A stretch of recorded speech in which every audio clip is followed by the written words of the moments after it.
Bonsoir, bonsoir, bonjour. C'est Aide Congo Basango Télévision Bandekonanga. Comme toujours, avant de commencer notre émission, nous disons merci à Dieu. Nous disons merci à nos chers abonnés et téléspectateurs qui nous suivent partout dans le monde et en RDC. Bandekonanga, soyez les bienvenus dans Aide Congo Basango Télévision. À la une, Business Forum. Boyoka arrivée des entreprises italiennes en RDC. Bande kuba entreprise italienne bazoya na RDC ambassadeur na bango akosola na bayati bande kuba misale zomwana. Botala koma gouvernement bazo sala pona mboka. Alors tous à la connecter pour développer ensemble. Deuxième point bande konanga. Boyoka oyo FARDC IPDF basali bande. Les adhèrent de leur base. Ba détruit donc base na bango na ndenga mukiti. Alors tous à la connecter pour développer ça. Alors bandeko nangai comme d'habitude bandeko émission bandi awana Aide Congo Basango te samiki awezaka ba surprise misala ozo sala makitoko na mboka tozo présenter ndeni gouvernement oyo baye po babongisa edisanteur sa bandeko chaque fois bo s'abonner massivement bo pesa sango na baningete Congo News 24 ba komi na chaîne amibali oyo eza chaîne Congo News 24 chaîne na biso awa to bana ko développer ka misala oyo ezobima na mboka makamba kitoko to découvrir. Alors ambassadeur italien akinokutana bayati masolo ya vrai. L'ambassadeur Alberto Petrengali annonce l'arrivée des entreprises italiennes à RDC. Arrivé en RDC depuis une semaine, le nouvel ambassadeur de l'Italie, Alberto Petrengali, a affirmé mardi 14 avril à Kinshasa la possibilité des entreprises italiennes de venir en RDC. Donc, l'entreprise, bande konangai, ezoko ya na mboka na biso. Eza esengo komona ke gouvernement oyo bazo sala vrai travaux. Ces diplomates-là dit au sorti d'un échange avec le président du Sénat Bayati Lukwebo, Forum des affaires à Kinshasa, a envie de permettre aux entrepreneurs de deux pays de développer leurs liens d'affaires. Et qu'aux la Forum Bandeko des affaires à Kinshasa, ou babengaka Business Forum.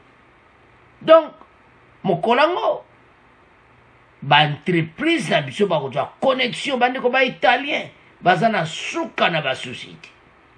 Alors, et que ça la vrai, mosala oyo ba congolais bazoluka wa misala e monana bandeko tala mboka na biso na chômage moko ya mona chef de l'état za iko tambolo tamoyi Peru mpaka kinaki Italie kana makambo oyo ba contact nyoso ya sala yango oyo ba fruina o président continue pouvoir président ka kotambola botala kotambola ne yango oyo masolo tu basolo la ambassadeur ayi abandi ko concrétiser bandeko ba congolais to lamuka totika kolanda ba message oyo wana ezanga tina pase awa tozali awa pona mboka na biso.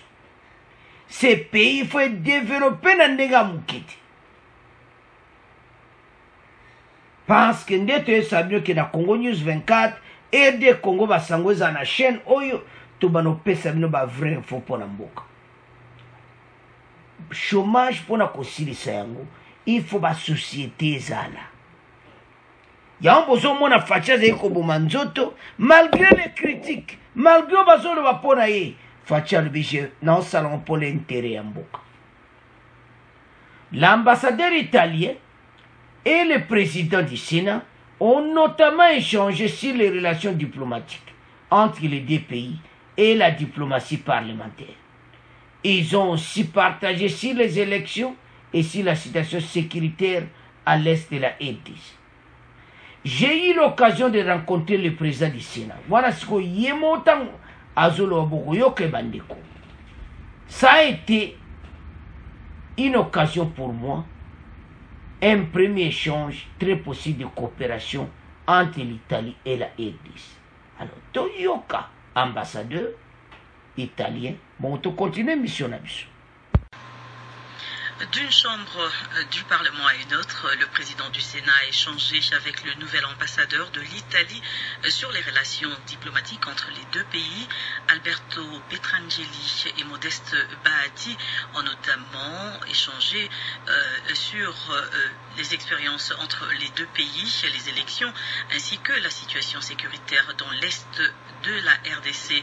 Arrivé il y a une semaine en RDC, le nouvel ambassadeur de l'Italie a annoncé l'organisation dans les mois qui suivent d'un forum des affaires à Kinshasa pour permettre aux entrepreneurs italiens et RD congolais de développer les liens d'affaires pour contribuer à l'avancement économique des deux pays.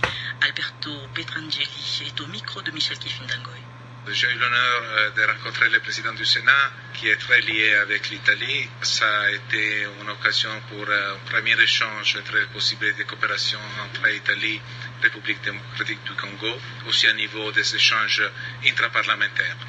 C'est très important la diplomatie parlementaire pour nous et pour faire sentir la voix du peuple dans les forums internationaux. Les relations sont excellentes, aussi à la suite des rencontres que Son Excellence, le Président et le ministre des Affaires étrangères, Son Excellence, le Président du Sénat, ont eu en Italie l'année passée, en occasion des rencontres multilatéraux qui ont été hospitées par l'Italie. On a parlé aussi de la possibilité d'avoir plus d'entreprises italiennes en RDC et donc de la possibilité d'organiser un forum des affaires entre les deux pays.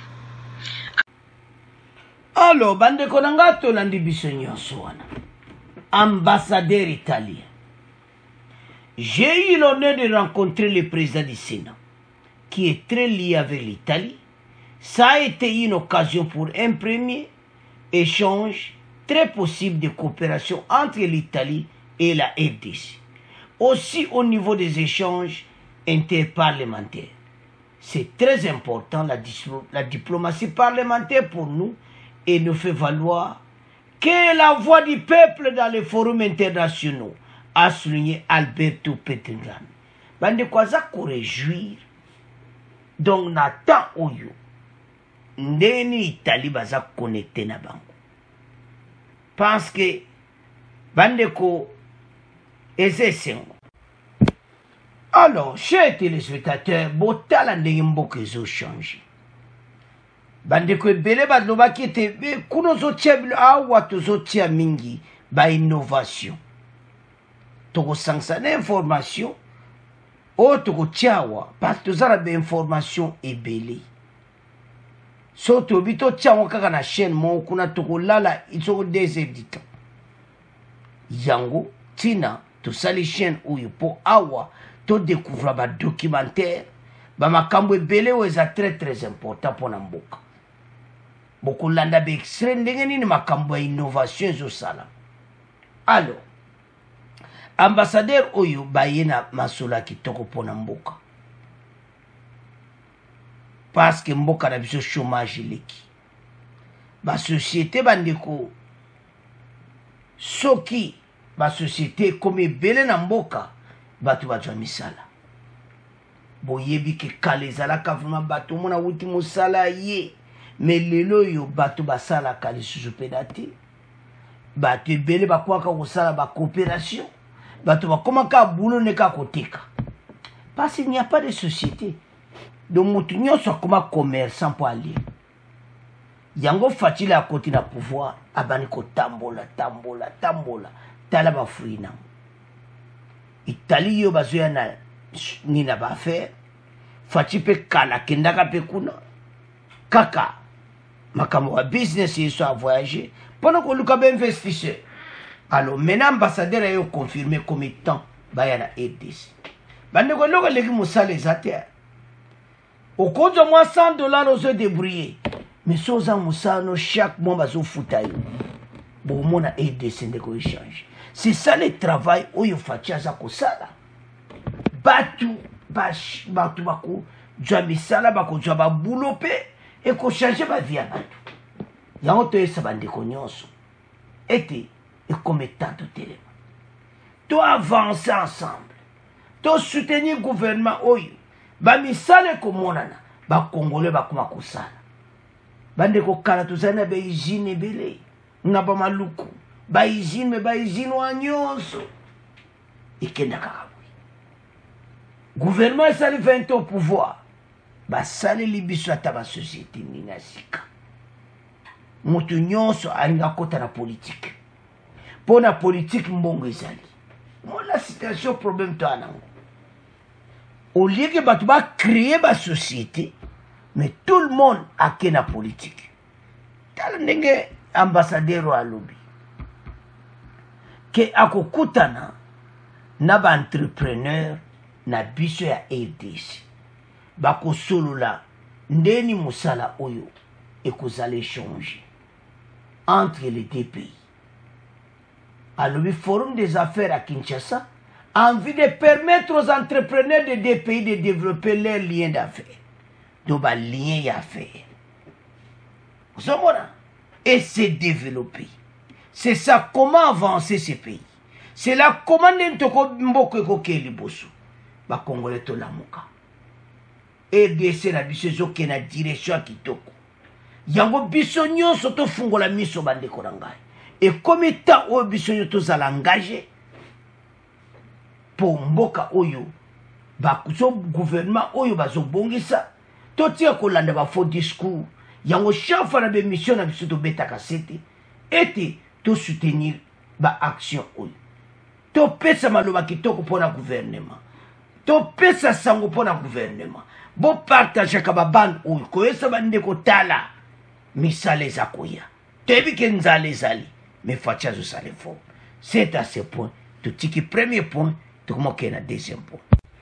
Alors bande ko danga to comme na deuxième point na biso boyoka oyo fa DC IPDF basali les ADF bandiko de leur base bandiko ba détruire complètement donc bango ba kimi donc RDC FARDC sont complètement évacués les ADF de leur base wana sikoyo officier ougandais moto apesi message oyo ndenge nini ba makambo ezoke na mboka na biso balobe ezoke de très bien ndezo wana bo balati ba tene à prison wana ba ADF otala na basi na mibali esama wa bakozwa bango bamemi bango na zamba ko entraîner bango donc botala comment ba recrutement na bango bazosala ba jeune ba se retrouver na ba place moko ya liwa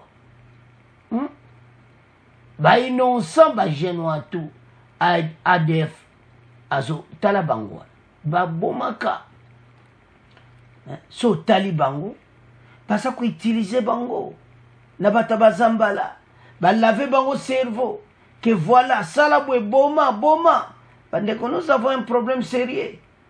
C'est sa situation de Zanango. Alors FARDC bandeko bazo sala musala kitoko awa buku yokape ndenge nini makambo zoke. Au moins de 5 mois, les forces conjointes IPDF FARDC de l'opération Shuja ont complètement évacué les ADF, des bases qu'elles occupaient depuis plus de 22 ans. J'entends que la MONUSCO, la force de l'ONU, nous aide dans l'opération. Nous apprécions leur aide, a indiqué le jeudi 21 avril le commandant en chef de l'armée de terre ougandaise, Mozi Rugaba. Alors, c'est peu ONU à côté de Moussala Oyo, n'est tout avancer opération conjointe. L'officier ougandais donnait aussi sur son compte Twitter les dernières nouvelles des opérations conjointes menées par les armées congolaises et ougandaises sur les sols congolais. Alors, Bibo, je viens de recevoir des informations ce matin du major général Kanyanja que les ADF ont en grande partie fui toutes les zones que nous avons attaquées, à savoir les ponts de Similiki, Kambi, Yayua, Belou et 3, 1, 2, 3, Tondoli, Kainama, Boga et Tchabi, a-t-il poursuivi. Bandeko, bazawana bakomi telingana. Bakia wa balandi bango. Bakia, donc, ADF na komi akupanzana pour le moment. Yango commandant ya armée ya Ougandais o ya pesi message. Alo musale zo salama kitoko. E komita oyo munguna o ya ADF to bengana bango. Bako sila. FARDC bendele kweyati. Bandeko, makambo bozoyoka, tozana guerre. Donc, ozomona ki bango bazo forme kaka, tande bazo kanga bango. Mais basaka kubima. Do ba okende na babake ko so bango ba yena bango na ADC. Ba okosa bango kezo ke bani na minere, nzone ba ko ya ba minere te. Botara situation toujours vive. Donc, ezape no yoka mawatu. Alors, maintenant, to yoka extrait oyo. Bon, to continue mission na biso. Et puis à propos des ADF, le commandant en chef de l'armée de terre ougandaise, Muhoozi Kainerugaba, qui est également fils du président Yoweri Museveni, a donné les dernières nouvelles des opérations conjointes menées par les armées congolaises et ougandaises sur le sol congolais. D'après lui, le commandement conjoint a effectué des grandes avancées dans la lutte contre les ADF dans les provinces du Nord Kivu et de l'Ituri. Je viens de recevoir des informations ce matin du major général Kayanja que les ADF ont en grande partie fui toutes les zones que nous avons attaquées, à savoir le pont de Semuliki, Kambi, Yayua, Beli 1, 2 et 3, Tondoli, Kainama, Boga et Tchabi, a-t-il dit dans un message sur son compte Twitter. Autrement dit, en moins de 5 mois, les forces conjointes UPDF et FARDC de l'opération Justia ont complètement évacué les ADF des bases qu'elles occupaient depuis plus de 22 ans. J'entends que la MONUSCO, la force de l'ONU, nous aide dans l'opération. Nous apprécions leur aide, a-t-il ajouté. Alors, Bande Konangai, commandant Wanda en chef, Aza Mwanaya Museveni. Yé Moutao dirigé Aza na armée. Y'a petit message wana. Le commandant Muhoozi Kainerugaba, qui est également fils du président Yoweri Museveni, a affirmé que le commandement conjoint avait effectué de grandes avancées. Alors il va avancer penza na musalo ba osala contre les ADF et les provinces du Nord Kivu et dans les provinces du Nord Kivu et dans l'Ituri. Donc basali va avancer ndenge bazo bunda da et puis basali progrès penza na Nord Kivu na Ituri. Donc bande ko soto otala bien travail zo sala. Ezo pesa espoir que mboka oyo bandeko ezala libéré. Sona tali comment mboka na biso côté ezali esalaka pasi. Mais ba avancer kozala ya kitoko na mboka na biso. Tokomona makaminene ko salama ete bato yo guerre pesili na. Ba ADF jubakei. EDC comme pacifiquement propre na ba mercenaire. Bandiko umeli petit. Plus de 20 ans. Yango gouvernement basali 20 ans au pouvoir. Il fallait vraiment. Hein? Donc, c'est ça. Fallait battre. Donc, donc, mais ceux qui vont attaquer quelque chose, leur fachi a un effort à fachi. Mais ba defo basi ba palangana.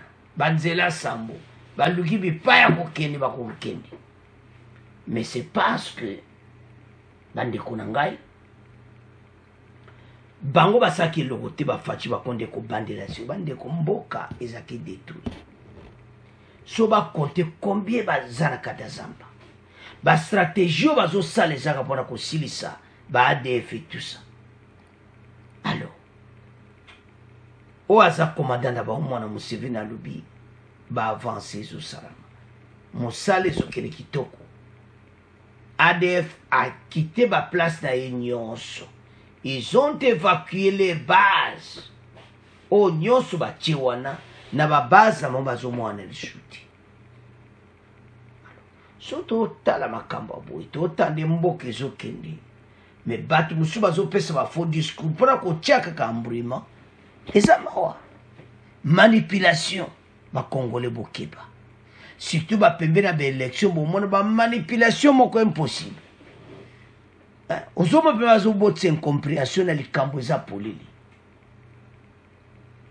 mais bandeko na nga biso totelema la main dans la main bendele ekweya te FARDC a gagné. Bandeko ya situation moko difficile kokuta mboka na etabwe plusieurs groupes armés eza na soni mais makambo ayelaki biso.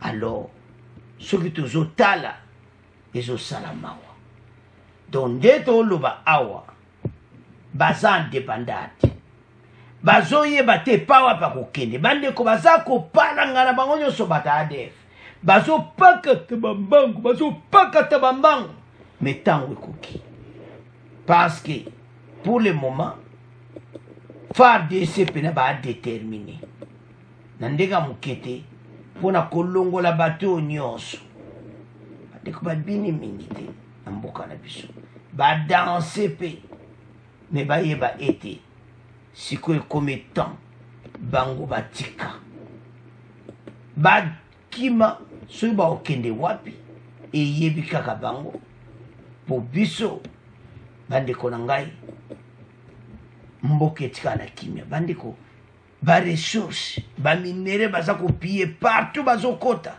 ekomi temps oyo baokoka lisu te yango toyesa bandeko nyonso tosupporte mosala oyo toza na espoir malgré bavoisin bato wana tout les infiltrés na kati ya mboka tout ça basali biso mobulu mingi mais nzambe wana alobi nakotika bino te bokontinue bongo bandeko mboka ekochange parce est appauvrissement ezali pourquoi misala eza te parce que guerre soko eza misala te et puis bato balingo investi mbona moko banga po mboka eza na sécurité te yango toloba kaka sécurité eza motuya mboka eza na sécurité makambo ebele kozala vrai. Alors bandeko na ngai tala mosala baosala tala ebele ba ADF bazokanga banda babandaki bakangi ebele ozomona donc na côté ya frontière ya Rwanda bazokende donc basalaka ba grand trafic ya bato mais makambo ezokoma na fin lokola babandi kocomprendre mouvement na bango alors ba ADF baza bakosila bandeko baza batu ti bango mbele babomaka na ndenge ya kosakana te yango ntine fo totelemela bango parce bazaka epa na biso te me na Mozambique baosala la même chose. Alors merci bandeko na ngai na ndenge bobana kosabone mimi na émission oyo bopartage oyo sabandeko te eza Congo News 24 chaîne na mibale awe kozala kaka makambo musala kitoko na mboka pe na information bo abonné bino nyonso na chaîne oyo RD Congo Basango Télévision yebisa bandeko oyo eza deuxième chaîne Congo News 24 parce que kuna tozana ba information ebele pona mboka moeto tiango nyonso kuna yate yango tosali chaîne na mibale pona ko ede bandeko na biso kuna totie ndambo totie basi tokosa kuna 2h du temps 3h du temps te information batakincha sa bazolela et information ezokoma mulai. Alors bon abonnez massivement. Au revoir, à la prochaine.